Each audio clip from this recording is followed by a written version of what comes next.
નમસ્કાર વિદ્યાર્થી મિત્રો, શ્રી કૃષ્ણ વિદ્યાલય તેમજ મારુતિ માધ્યમિક તેમજ ઉચ્ચતર માધ્યમિક શાળામાં આપ સૌનું દિલગીરીથી સ્વાગત છે. વિદ્યાર્થી મિત્રો, અત્યાર સુધી આપણે લાસ્ટ ટાઈમ પેશી ચેપ્ટર છે પૂર્ણ કરેલું છે. આપણને બધાને ખ્યાલ છે કે વિષય વિજ્ઞાનની અંદર 3 ભાગ પડે છે. એમાં પહેલો ભાગ છે જેનું નામ છે જીવ વિજ્ઞાન, કે જે કોઈ વસ્તુમાં જીવ આવેલો હોય છે એ બધા જનો સમાવેશ જીવ વિજ્ઞાનમાં કરવામાં આવેલો હોય છે. જ્યારે બીજો વિભાગ છે જેનું નામ છે રસાયણ વિજ્ઞાન. રસાયણ વિજ્ઞાનમાં બધા રસાયણો હોય છે તે એકબીજા સાથે કેવી પ્રક્રિયા કરે છે અને પ્રક્રિયા કરીને આપણને કઈક પ્રકારના આપણને સમથિંગ એ રસાયણ ઉત્પન્ન કરીને આપે છે. એનાથી કોઈ વાયુ છે એ મેળવાતા હોય છે, કોઈ ગુમાવતા હોય છે. એ બધી અને એના ગુણધર્મો હોય છે એ બધાનો સમાવેશ રસાયણ વિજ્ઞાનમાં થાય છે. અને હવે વિદ્યાર્થી મિત્રો, ત્રીજો પાઠ છે જેને કહેવામાં આવે છે ભૌતિક વિજ્ઞાન. તો ભૌતિક વિજ્ઞાનમાં વિદ્યાર્થી મિત્રો ગતિ, સ્થાનાંતર એવા અનેક પ્રકારના છે એ અંક લેવામાં આવેલા હોય છે જેનો સમાવેશ થાય છે ભૌતિક વિજ્ઞાનમાં. તો વિદ્યાર્થી મિત્રો, હવે જે આપણે ચેપ્ટર ભણવાના છીએ જેનું નામ છે ગતિ, અને એ ગતિ છે પ્રકરણ 8 નું છે જેનું નામ શું કહે છે? ગતિ. તો વિદ્યાર્થી મિત્રો, આપણે ગતિ કોને કહેશું એ સમજ્યા પહેલા આપણે અધ્યયન કાર્ય કરવા માટે સંપૂર્ણ રીતે તૈયાર થઈ જઈએ. આપણી પાસે એક રફ બુક હોવી જોઈએ, એક પેન હોવી જોઈએ અને સાથે આપણું પાઠ્યપુસ્તક પણ રહેવું જોઈએ, જેથી કરીને આપણે જે પણ અહીંયા સમજાવવામાં આવે છે તમે સંપૂર્ણ રીતે ધ્યાનપૂર્વક સમજી શકો અને તમારું વર્ક છે એ કરી શકો. તો વિદ્યાર્થી મિત્રો, હવે આપણે પ્રકરણ 8 ની અંદર ગતિની શરૂઆત કરીએ. ગતિ કોને કહેવામાં આવે છે? તો કે ગતિ જ્યારે પણ એક સ્થાનેથી તે વસ્તુ અથવા તો તે પદાર્થ બીજા સ્થાન સુધી જાય છે તો એને આપણે આપણા શબ્દમાં શું કહીએ છીએ કે તે ગતિ કરે છે. પણ વિદ્યાર્થી મિત્રો, રિયલમાં તે સાચી તેની વ્યાખ્યા ન કહેવાય. શા માટે? કારણ કે એક જગ્યાએથી કોઈ વસ્તુ અથવા તો કોઈ પદાર્થ અહીંથી અહીંયા સુધી આવે છે તો પોતે ડાયરેક્ટ પહોંચી જતો નથી, એની સાથે એનો સમય છે એ પસાર થાય છે. ફોર એક્ઝામ્પલ, કે અહીંયા 9 વાગ્યાના સમયથી એક સ્થાનેથી બીજા સ્થાન સુધી તે પહોંચે છે, એટલે કે જ્યારે એક સ્થાને છે ત્યારે તે પદાર્થ અથવા તો વસ્તુનો ટાઈમિંગ છે 9 વાગ્યો છે. હવે તે ઓછા અંતરમાં આવેલું છે એટલે 9 ને 5 સુધીમાં તે પદાર્થ અથવા તો તે વસ્તુ અહીંયા સુધી પહોંચે છે. તો શેનો સમાવેશ થયો?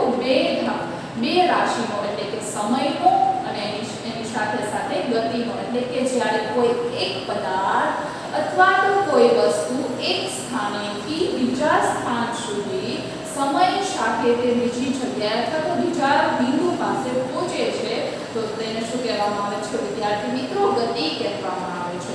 તો અહીંયા આપણે સમજીએ કે જ્યારે કોઈ પદાર્થ બીજા પદાર્થની સાપેક્ષે સમય સાથે પોતાનું સ્થાન બદલે છે ત્યારે તે પદાર્થ બીજા પદાર્થની સાપેક્ષમાં ગતિ કરે છે તેમ કહેવાય. તમને ખ્યાલ આવી ગયો છે વિદ્યાર્થી મિત્રો કે આ ગતિ આપણે કોને કહીશું? તો કે એક પદાર્થ છે એની સાપેક્ષમાં બીજો પદાર્થ. જો આપણે શું સમજ્યા કે બે બિંદુ લીધા, એક તો એક જગ્યાએથી જે સ્ટાર્ટઅપ કરેલું છે એને કહેવામાં આવેલું છે એક બિંદુ, અને બીજું કે જ્યાં આપણે પહોંચી છે વસ્તુ અથવા તો પદાર્થને જો 5 મિનિટ પછી પહોંચાડીએ છીએ એને કહેવામાં આવે છે બી બિંદુ.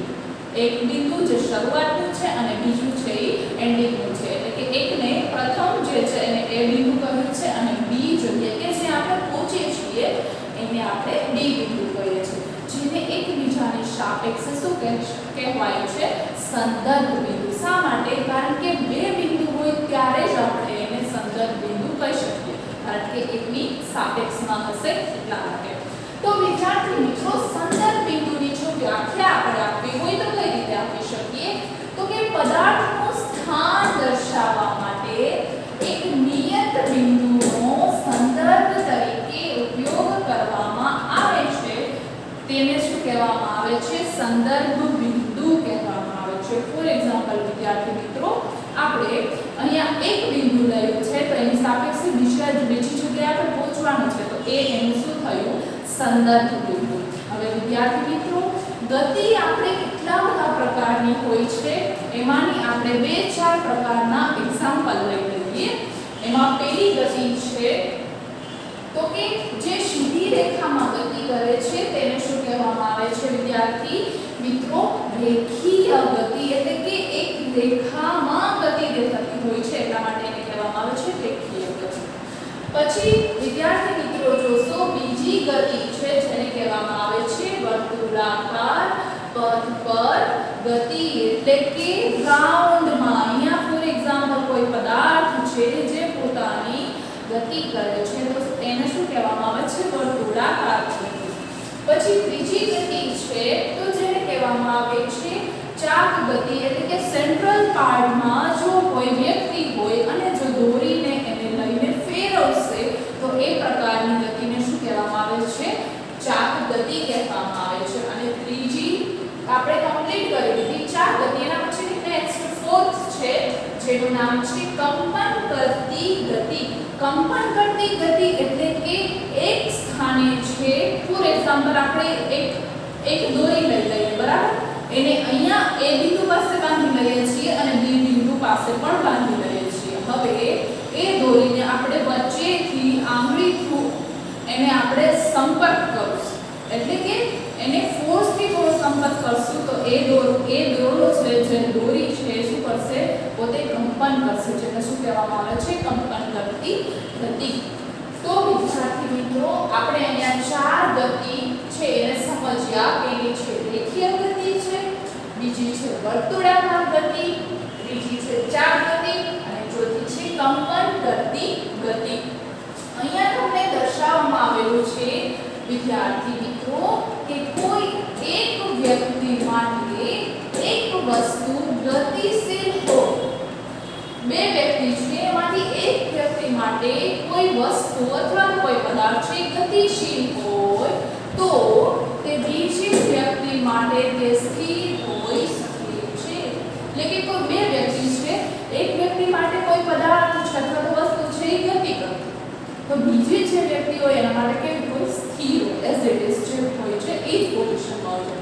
એમાં જો આપણે એક્ઝામ્પલ આપવું હોય તો કયું આપી શકીએ? ફોર એક્ઝામ્પલ આપણે બસમાં બેઠા છીએ બરાબર. હવે જ્યારે આપણે બસમાં બેઠા છીએ, બસ છે કેવી છે ચાલુ છે, તો આપણને બસની વિન્ડોની બહાર જો આપણે જોશું તો શું થશે તો કે ત્યાં જે બહારના પદાર્થો હશે એ ગતિ કરતા હશે એવું આપણને માલુમ પડે છે બરાબર.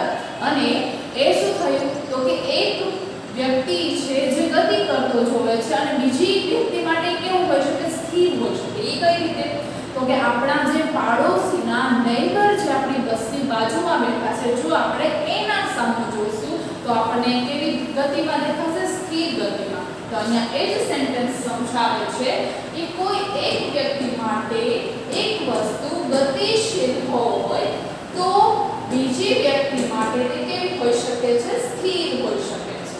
હવે પછીનો પોઈન્ટ આપણે લઈશું કે કોઈ પદાર્થની ગતિમાન અવસ્થા અને સ્થિર અવસ્થા સાપેક્ષ હોય છે. અહીંયા સાપેક્ષ શા માટે કીધેલું છે તો કે ગતિમાન અવસ્થા અને સ્થિર અવસ્થા કેવી છે એકબીજાની સાપેક્ષ છે. કારણ કે જો આપણે બસની અંદર આપણે જોયું કે આપણે બસની અંદર બેઠા છીએ તો આપણને બહારના પદાર્થ છે બહારની વસ્તુઓ છે એ કેવી દેખાય છે ગતિમાન દેખાય છે. જ્યારે આપણે આપણા નેબર તરફ જોઈએ છીએ તો એ વસ્તુ કે એ પદાર્થ છે આપણા બાજુના વ્યક્તિ છે કેવું દેખાય છે આપણને સ્થિર દેખાય છે. એટલા માટે એકબીજાનું શું થયું એ બંને છે એકબીજાને સાપેક્ષ છે એમ કહેવાય છે. હવે વિદ્યાર્થી મિત્રો અનિશ્ચિત એટલે કે નિશ્ચિત થયેલું ન હોય તેવું અને અનિયંત્રિત એટલે કે આપણા હાથમાં અથવા તો આપણા નિયંત્રણમાં ન હોય તેવું. તો કે અનિશ્ચિત અને અનિયંત્રિત ગતિના ઉદાહરણોમાં આપણે કોને લઈ શકીએ તો પહેલું છે નદીમાં આવેલ પૂર, બીજું છે તોફાન. એટલે કે એ આપણે નિશ્ચિત નથી કરી શકતા કે ક્યારે નદીની અંદર પૂર આવે છે અને ક્યારે તોફાન આવે છે. એ આવશે એ પણ ગતિ જ કરતા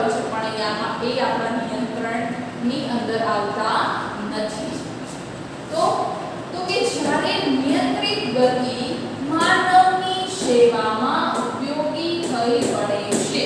એટલે કે જો નિયંત્રિત થઈ શકાય એવી જો ગતિ હોય તો એ આપણા માટે ઉપયોગી થઈ શકે. ફોર એક્ઝામ્પલ, મોટી નદી હોય એની અંદર આપણે છે પૂર આવતું હોય, અંદરની નદીની અંદર ટર્પેન્ટાઇન છે રાખીને શું કરી શકાય છે, આપણે ઊર્જા છે એનો સ્ટોર કરી શકાય છે. એ આપણે નિયંત્રણ કરી શકીએ છીએ. એટલા માટે આપણને કેવું થાય છે, તે ઉપયોગી થાય છે, કારણ કે આપણે ઊર્જાનો સ્ટોર કરીએ છીએ અને એ ઊર્જા છે આપણને વિવિધ કાર્યોમાં ઉપયોગી થાય છે. તો હવે પહેલો પોઈન્ટ તમને આપેલો છે ગતિનું વર્ણન. તો કે ગતિનું વર્ણન છે એમાં આપણે સૌપ્રથમ આપણે સમજીએ કે સંદર્ભ બિંદુ જેને શું કહેવામાં આવે છે, ઉદ્ગમ બિંદુ કહેવામાં આવે છે. એટલે કે જ્યાંથી આપણે કોઈ ગતિનું સ્ટાર્ટઅપ કરીએ તેને શું કહેવામાં આવે છે, તેનું ઉદ્ગમ બિંદુ. કોની કમ્પેરમાં, તો કે બીજી જગ્યા અથવા તો બીજી વસ્તુ અથવા તો બીજા પદાર્થની કમ્પેરમાં. તો પહેલો તમને આપેલો છે સુરેખ પથ પર ગતિ, એટલે કે સીધી રેખામાં ગતિ. તો કે સુરેખ પથ પર ગતિ એમાં આપણે ફોર એક્ઝામ્પલ સમજી લઈએ કે સુરેખ પથ પર ગતિ કોને કહેવાય છે. વિદ્યાર્થી મિત્રો, આપણે અહીંયા 0 પોઈન્ટથી લઈને 60 કિલોમીટર સુધીનું અંતર છે અહીંયા દર્શાવેલું છે અને દરેક બે કાપા વચ્ચે 5-5 સેન્ટીમીટર 5-5 કિલોમીટરનો ગેપ છે રહેલો છે. અને આપણે 3 પોઈન્ટ એમના મેઇન દર્શાવવામાં આવ્યા છે કે B અને C. અને આ જો સ્ટાર્ટિંગનો પોઈન્ટ છે જેને આપણે O દ્વારા દર્શાવીએ છીએ. તો હવે વિદ્યાર્થી મિત્રો આપણે સંદર્ભ બિંદુથી સ્ટાર્ટ કરશું અને આપણે અલગ અલગ બિંદુ સુધી પહોંચીશું. એના માટે આપણે બે ભૌતિક રાશિ શીખીશું. પહેલું છે સ્થાનાંતર અને બીજું છે તે અંતર. આ બે ભૌતિક રાશિ છે આપણે અહીંયા સુરેખ પથ પર ગતિની અંદર સમજવાની છે કે કોને સ્થાનાંતર કહેવામાં આવે છે અને કોને છે અંતર કહેવામાં આવે છે અથવા તો કહેવામાં આવે છે પથ લંબાઈ. તો વિદ્યાર્થી મિત્રો, અહીંયા તમને સંદર્ભ બિંદુ દર્શાવેલું છે. હવે સૌપ્રથમ આપણે વસ્તુને 0 થી, એટલે કે અહીંયા 0 થી બિંદુ C તથા B પાસેથી થઈને એ બિંદુ પાસે પહોંચે છે. એટલે શું કીધું છે કે અહીંયા આપણે O બિંદુ આપેલું છે, અહીંયા C બિંદુ, અહીંયા B બિંદુ અને અહીંયા A બિંદુ. અને અહીંયા O થી A બિંદુ સુધી પહોંચવા માટેનું અંતર આપેલું છે જે શેમાં આવેલું છે, કિલોમીટરમાં. તો અહીંયા સૌપ્રથમ તમને કીધું છે કે O બિંદુથી લઈને C સુધી પહોંચવાનું છે. એટલે કે O થી લઈને C સુધી, પછી B સુધી અને ત્યાંથી લઈને A સુધી આપણે પહોંચવાનું છે. તેમજ વિદ્યાર્થી મિત્રો, જો આપણે O થી બિંદુ A સુધી પહોંચવું હોય તો તમે જોઈ શકો છો કે O ના કિલોમીટર કેટલા છે, બિંદુ O પાસે 0 કિલોમીટર. કારણ કે જે જગ્યાએ આપણે ઊભા હોય ત્યાંથી આપણે કિલોમીટરનું સ્ટાર્ટઅપ કરીએ છીએ ને કેટલાથી દર્શાવાય છે, 0. તો 0 કિલોમીટરથી લઈને A સુધી પહોંચવા માટે તે કેટલા કિલોમીટર આવશે, ક્યાં સુધી પહોંચશે, તો કે 60 કિલોમીટર સુધી તે પહોંચે છે. તો કે ત્યારબાદ આ જ પથ પર A થી બિંદુ C સુધી પહોંચે છે. આપણે વિદ્યાર્થી મિત્રો A સુધી તો પહોંચી જ ગયા છે, જેના કેટલા કિલોમીટર છે, 60 કિલોમીટર. હવે વળી પાછું કહેવામાં આવે છે A થી આપણે વળી પાછા રિટર્ન થઈને બિંદુ C સુધી પહોંચીએ છીએ. એટલે એક પથ આપણે નક્કી થઈ ગયો કે બિંદુ O થી લઈને આપણે બિંદુ A સુધી પહોંચીએ છીએ અને એ જ પથમાં આગળ વધતા તો કે A થી વળી પાછા આપણે ત્યાં સુધી પહોંચીએ છીએ, બિંદુ C સુધી પહોંચીએ છીએ. તો હવે આપણે આટલા જ કિલોમીટરનું રન કર્યું છે એની પથ લંબાઈ જો આપણે માપવી હોય તો કયા સૂત્ર દ્વારા અથવા કયા સૂત્ર દ્વારા માપી શકાય, તો કે વસ્તુનું કુલ પરિપથ, એટલે કે આપણે વસ્તુ છે એને જેટલો પણ રન કરેલો છે એને શું કહેવામાં આવે છે, પરિપથ. કારણ કે તે પથ ઉપર, તે રસ્તા ઉપર, તે વે ઉપર ચાલ્યો જાય છે. જે કેટલું કાપે છે વે, તો કે સૌપ્રથમ તે O બિંદુથી લઈને A બિંદુ સુધી રન કરે છે. તો અહીંયા શું દર્શાવવાનું? તો કે વસ્તુનું કુલ પથ લંબાઈ બરાબર OA પ્લસ પછી આપણે ખ્યાલ છે કે A બિંદુથી લઈને તે વસ્તુ ક્યાં સુધી પહોંચે છે? બિંદુ C સુધી. તો કે OA પ્લસ AC બરાબર. હવે આપણને ખ્યાલ છે કે OA સુધીના કેટલા કિલોમીટર છે? તો કે 60 કિલોમીટર. અને હવે બિંદુ A થી લઈને C સુધી કેટલા કિલોમીટર છે? તો વિદ્યાર્થી મિત્રો એ આપણે કાઉન્ટ કરવા પડે, કારણ કે A થી આપણે કઈ તરફ વહન પામીએ છીએ અને કે કયા રસ્તા તરફ જઈએ છીએ? A થી C સુધી. તો અહીંયા 5 કિલોમીટરનો ગાળો તમને દર્શાવવામાં આવેલો હોય છે. તો અહીંયાથી અહીંયા સુધી લેશું 5 કિલોમીટર, અહીંયા સુધી કેટલા થશે? 10 kilometre, 10 kilometre plus 10 kilometre 20 kilometre, 20 kilometre plus 10 kilometre એટલે 30 કિલોમીટર અને 30 કિલોમીટર પ્લસ 5 કિલોમીટર એટલે કેટલા થશે? 35 કિલોમીટર. એટલે અહીંયા તમને દર્શાવવામાં આવ્યું છે 60 કિલોમીટર પ્લસ A થી C સુધી કેટલા કિલોમીટર છે? 35 કિલોમીટર. હવે એ બંનેનો આપણે સરવાળો કરી નાખશું તો કેટલા કિલોમીટર આવશે? 95 કિલોમીટર. તો આપણને પથ લંબાઈ, વસ્તુની કુલ પથ લંબાઈ છે આપણને કેટલા કિલોમીટર મળે છે? 95 કિલોમીટર. હવે આપણને પથ લંબાઈ છે મળી ગઈ છે, પણ હવે આપણે શોધવાનું છે સ્થાનાંતર. તો સ્થાનાંતર કઈ રીતે શોધાશે? તો કે પેલા આપણે સ્થાનાંતર કહીશું તો કે સ્થાનાંતર એટલે કે અંતિમ બિંદુ માઈનસ પ્રારંભિક બિંદુ. એટલે કે જે આપણે છેલ્લા પોઈન્ટે પહોંચ્યા હોય છે એની કરતાથી આપણે પ્રારંભિક બિંદુ સુધી કરવાનું છે. જોઈએ તો કે સ્થાનાંતર એટલે કે વસ્તુની પ્રાથમિક એટલે કે પ્રારંભિક સ્થિતિ અને અંતિમ સ્થિતિ વચ્ચેના લઘુત્તમ અંતરને શું કહેવાય છે? સ્થાનાંતર. લઘુત્તમ એટલે કેવું થાય? ઓછામાં ઓછું. એટલે કે વસ્તુની પ્રારંભિક સ્થિતિ અને અંતિમ સ્થિતિ વચ્ચેનું ઓછામાં ઓછું અથવા તો લઘુત્તમમાં લઘુત્તમ અંતર જેને શું કહેવામાં આવે છે? સ્થાનાંતર. તો અહીંયા વિદ્યાર્થી મિત્રો હવે જો આપણે અહીંયા O થી A સુધી અને A થી C સુધી આપણે પથ લંબાઈ જાણીએ તો હવે એમાં સ્થાનાંતર જો આપણે ગણવું હોય તો કઈ રીતે ગણી શકાય? તો આપણને ખ્યાલ છે કે પ્રારંભિક સ્થાન આપણને કઈ જગ્યાએ સૌપ્રથમ ઊભા હતા? વસ્તુ કઈ જગ્યાએ સ્ટાર્ટિંગમાં હતી? તો કે O બિંદુ પાસે. હવે એ O બિંદુ પાસે એનું પ્રાથમિક એટલે કે પ્રારંભિક સ્થાન છે અને એન્ડિંગ કે જ્યાં સુધી પહોંચ્યો હતો તો કે O થી A બિંદુ સુધી અને A થી C બિંદુ સુધી. તો અંતિમ બિંદુ કયું થયું? એનું C બિંદુ થયું. તો આપણી પાસે સૂત્ર છે કે સ્થાનાંતર બરાબર અંતિમ સ્થાન માઈનસ પ્રારંભિક સ્થાન. તો અંતિમ સ્થાન કેટલું છે? અંતિમ સ્થાન ફોર એક્ઝામ્પલ આપણે 25 લીધું છે બરાબર, એટલે કે C સુધી રન કરે છે. તો આપણે અંતિમ સ્થાન છે એ C લીધું છે. તો અંતિમ સ્થાનમાં કેટલા કિલોમીટર છે? તો કે 25 કિલોમીટર છે. તો કે 25 એને માઈનસ પ્રારંભિક સ્થાન. પ્રારંભિક સ્થાન આપણે કયું છે? O બિંદુ પાસે. તો કેટલા કિલોમીટર છે? 0. તો કે 25 માઈનસ 0 બરાબર કેટલા આવશે? 25 કિલોમીટર. તો 25 કિલોમીટર જે આપણને મળે છે તેને શું કહેવામાં આવે છે? સ્થાનાંતર કહેવામાં આવે છે. વિદ્યાર્થી મિત્રો આપણે ટોટલ અહીંયા ગણ્યું હતું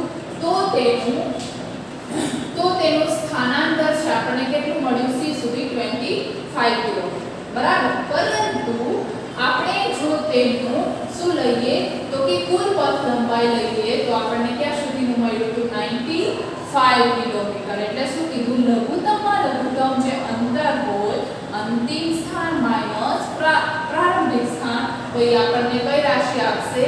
સ્થાનાંતર છે આપશે. એના પછી આપણે જોઈએ અંતર. તો કે અંતર અને પથ લંબાઈ એ એકબીજા સાથે થોડી ઘણી શું મેળ ખાય છે જોઈએ. તો કે અંતર તો કે 0 થી લઈને 0 થી લઈને A બિંદુ સુધીનું અંતર. 0 થી લઈને A બિંદુ સુધીનું અંતર સુધીનું અંતર છે 60 કિલોમીટર તેમજ સ્થાનાંતર પણ કેટલું થશે 60 કિલોમીટર કઈ રીતે વિદ્યાર્થી મિત્રો આપણે અંતિમ સ્થાન છે કેટલું છે એ અહીંયા પ્રારંભિક સ્થાન છે જે કેટલું છે 0 અંતિમ સ્થાન છે કેટલું છે 60 તો આપણી પાસે સૂત્ર છે સ્થાનાંતર અંતિમ સ્થાન એટલે કે 60 કિલોમીટર માઈનસ 0 એટલે કેટલા થશે તો કે સ્થાનાંતર 60 કિલોમીટર થશે તો તમને અહીંયા કહેવામાં આવેલું છે કે O થી A સુધીનું અંતર છે 60 કિલોમીટર છે તેમજ સ્થાનાંતર પણ કેટલું થાય છે 60 કિલોમીટર થાય છે તો હવે આપણે આ બંને એટલે કે અંતર અને સ્થાનાંતર એ બંને 60 કિલોમીટર થાય છે પરંતુ પથ લંબાઈ છે એ થઈ શકે ખરા જોઈએ તો કે બિંદુ O થી લઈને A સુધી અને A થી લઈને B સુધી તો કે O થી લઈને A સુધી અને A થી લઈને B સુધી છે એ જોવાનું છે તો કે વસ્તુએ કાપેલું અંતર આપણે શોધીશું તો કે અહીંયાથી અહીંયા સુધી અને એટલે કે 0 થી 60 સુધી અને 60 થી 35 સુધી બરાબર તો આપણને ખ્યાલ છે જો તો કે અંતર બરાબર OA પ્લસ AB કારણ કે આપણે અહીંયા સુધીનું નિર્ધારિત કરેલું છે એટલા માટે અહીંયા આપણને ખ્યાલ છે કે કેટલા કિલોમીટર છે 60 કિલોમીટર હવે અહીંથી અહીંયા સુધીનું અંતર છે કેટલું છે ગણવા તો કે બે આખા વચ્ચેનું કેટલું છે 10 કિલોમીટરનો ગેપ છે તો કે 2 પ્લસ 5 કેટલા થયા 25 તો અહીંયા શું આપેલું છે તો કે 60 પ્લસ 25 બરાબર કેટલા કિલોમીટર થાય છે 85 કિલોમીટર બરાબર તો ઈ એનું શું થયું અંતર વસ્તુએ કાપેલું અંતર હવે જ્યારે આપણે જો સ્થાનાંતરનું મૂલ્ય શોધવું હોય તો આપણને ખ્યાલ છે કે અંતિમ સ્થાન માઈનસ પ્રારંભિક સ્થાન તો અંતિમ સ્થાન અત્યારે આપણે કયા બિંદુ પાસે લીધું છે B બિંદુ પાસે તો શું થશે 35 માઈનસ 0 તો આપણને સ્થાનાંતર કેટલું મળશે તો અહીંયા તમે જોશો સૂત્ર છે અંતિમ સ્થાનથી માઈનસ પ્રારંભિક સ્થાન બરાબર 0 તો શું થશે તો કે 35 માઈનસ 0 બરાબર કેટલા આવશે 35 કિલોમીટર તો શું કીધું તો કે કાપેલું અંતર આપણને 85 કિલોમીટર મળે છે જ્યારે આપણને સ્થાનાંતર છે 35 કિલોમીટર મળે છે તો આપણને ખ્યાલ આવ્યો કે ગતિ દરમિયાન સ્થાનાંતરનું મૂલ્ય 0 હોઈ શકે છે પરંતુ અંતરનું મૂલ્ય 0 હોતું નથી શા માટે સ્થાનાંતરનું મૂલ્ય 0 હોય છે કારણ કે જ્યાંથી આપણે સ્ટાર્ટઅપ કરીએ છીએ ત્યારે એનું મૂલ્ય છે જ્યાંથી ચાલુ કરશું આપણે એક જગ્યાએથી બીજી જગ્યાએ જવાનું તો ત્યારે તેનું મૂલ્ય કેટલું હોય છે 0 હોય છે બરાબર અને આપણા પાસે સૂત્ર છે કે અંતિમ સ્થાન માઈનસ પ્રારંભિક સ્થાન એટલા માટે છે 0 હોઈ શકે છે જ્યારે અંતરની અંદર એટલે કે વસ્તુએ કાપેલું કુલ અંતરની અંદર એના આખા કિલોમીટર છે એનું કેલ્ક્યુલેશન થાય છે એટલા માટે તે ક્યારેય 0 હોતું નથી જોઈએ તો કે સ્થાનાંતર 0 તો કે અંતિમ 0 શા માટે થાય છે તો કે અંતિમ સ્થાન અને પ્રારંભિક સ્થાન એક જ હોય છે ત્યારે તેનું સ્થાનાંતર કેવું હોય છે 0 એટલે કે જ્યાંથી ગતિ કરી અને ત્યાં પાછા આપણે આવશું તો એને શું કહેવાય છે સ્થાનાંતર 0 કારણ કે અંતિમ સ્થાન માઈનસ પ્રારંભિક સ્થાન અંતિમ સ્થાન પણ 0 છે અને વળી પાછા ત્યાં ને ત્યાં આવે છે એટલા માટે તે પણ 0 થાય છે તો વિદ્યાર્થી મિત્રો પણ તેનું કુલ અંતર જો ગણવું હોય 0 થી 0 સુધી તો શું થશે તો કે એટલે કે અહીંયાથી અહીંયા સુધી જશું ઇટ મીન્સ કે બિંદુ 0 થી 0 બિંદુ 0 થી A સુધી જશું અને એ બિંદુથી વળી પાછા બિંદુ O સુધી આપણે આવશું તો શું થશે તો કે કુલ અંતર બરાબર બિંદુ O થી બિંદુ O સુધી તો કે O A plus A O એટલે કે અહીંયાથી બિંદુ O થી લઈને A સુધીનું અંતર 60 કિલોમીટર છે વળી પાછું આપણે બિંદુ A થી O સુધી આવશું તો કેટલા કિલોમીટર થઈ જશે પ્લસ 60 કિલોમીટર તો 60 કિલોમીટર પ્લસ 60 કિલોમીટર એટલે કેટલું થઈ જશે 120 કિલોમીટર છે થાય છે જ્યારે તેનું સ્થાનાંતર છે કેવું થશે 0 ક્યારે કે જ્યારે 0 એટલે કે બિંદુ O પાસેથી વળી પાછું O સુધી પહોંચવાનું હોય ત્યારે તેનું સ્થાનાંતર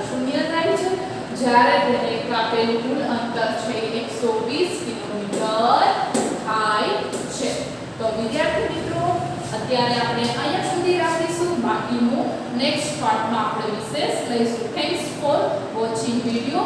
બી સેફ, બી